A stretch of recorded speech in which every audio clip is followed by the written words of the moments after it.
having just a catch up, aren't we? What's been going on? We don't really talk as much anymore as we used to. What really. between me and you? No.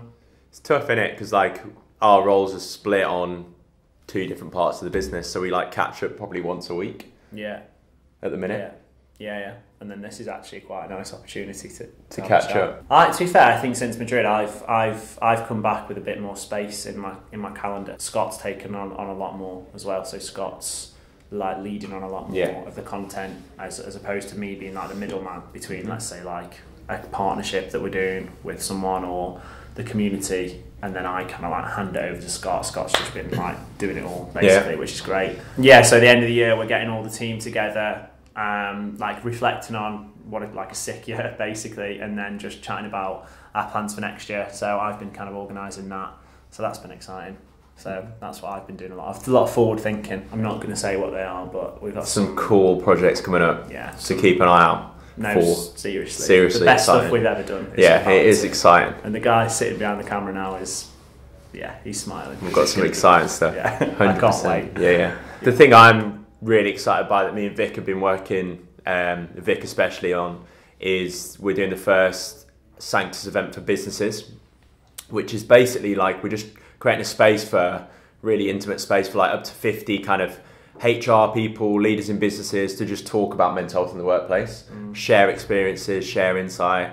I just feel like that space doesn't exist right now for like businesses and people within businesses to talk about. We've done it like informally, haven't we? We've done it for our partners to like come around and have a breakfast and talk about it, but there's like a massive gap for where people don't know like what other people are doing. It's such a new thing for people within businesses, for people in general, like well-being at work, like dogs in the office, flexible hours, bean bags, fresh fruit. That's only a few years old. Like Google brought that in, and now that's a bit of a thing. To add mental health and well-being to that, it's such a new thing that I think a lot of people, leaders in businesses, HR people, want to know what to do and want to know what's been working for other people. So we're just creating this space where we're bringing people in businesses together to talk about that and share that. So I can't wait.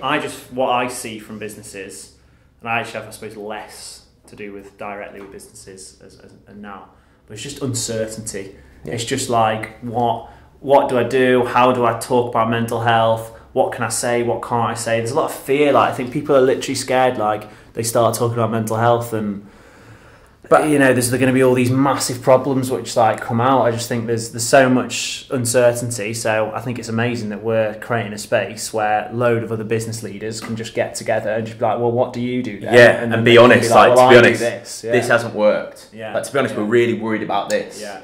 And I think that's what we need, this level of like honesty and openness with business leaders, people in businesses, and that's how we're going to change the approach to mental health at work. So massively excited for that. That's in 2 weeks, less than 2 weeks now, pretty much sold out already. Come on. The only other thing I think we've got going on is just literally just prep for next year. I know it sounds so boring, but like if you like the conversations me and Scott are starting to have now is like, well, what do we do next year? And I think the end of the year is just a good time to just like look at what's worked, whether you do this in your life and in business, of like, okay, like where am I compared to where I was a year ago? What have I enjoyed doing this year? What's been good? What's worked well? What's not? And what do I want to do more of? And like, I know I'll do that as an individual, like just as a person, but then as a business, I think it's so good to do as well. Because we've done so much this year, like so much. We've done events, we've done t-shirts, jumpers,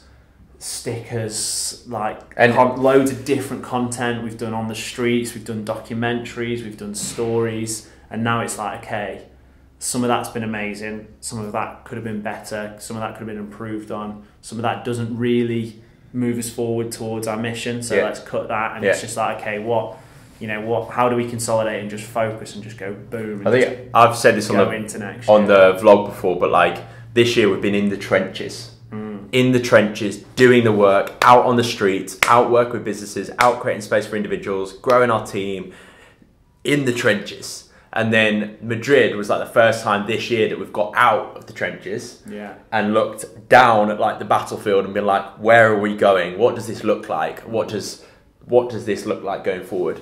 And now since then, basically we've had a bit more, we've started to think about that a lot and like between us. Like you've done it a lot more, but yeah, I think you have to do that. Like in your own, like what you're saying is in your personal life, you have to get out the trenches. And as like within a business, you have to do it regularly to make sure that you're fighting and going in the right direction.